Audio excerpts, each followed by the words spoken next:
Thank you very much, Mrs Noakes. And I'd like to thank everyone who's contributed to this debate, the front benches, my honourable friend, the Minister, for her commitment, which we all share. We have to remember, however, that Professor Sir Richard Peto has pointed out that smoking has killed nearly 8 million people in the last 50 years in the UK alone. That's 400 a day, every day, far more than have died under COVID.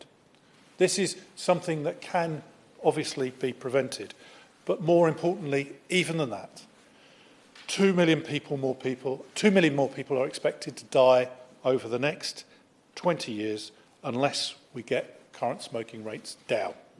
The reality is we are all supporting of the Javed Khan review. We're looking forward to it. I understand that it's going to be published on the 17th of May. I can give my honourable friend the Minister the detail that we will be calling another debate on those recommendations, looking forward to getting commitment from government to implement them. But the most important thing here is that all those recommendations, whether they are on raising the age of sale, more tobacco control, whether we're licensing, we could go through all of those details. They will cost money to implement, which is why we have concentrated today on the levy. And I come back to the central point that I made at the beginning. The difference between taxation, which is implemented on the tobacco companies, is they just pass it on to the consumer. So they suffer no consequences whatsoever of taxation.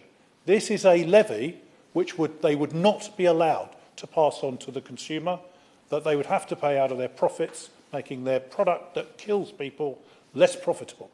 So until we get to that stage, then we're not going to have the money in the health service that is required to stop smoking and encourage people to quit and encourage young people not to start. So that is why we've concentrated on that today, and I look forward to helping my honourable friend the Minister in the arguments with the Treasury, if that's what we need to do, to achieve just that.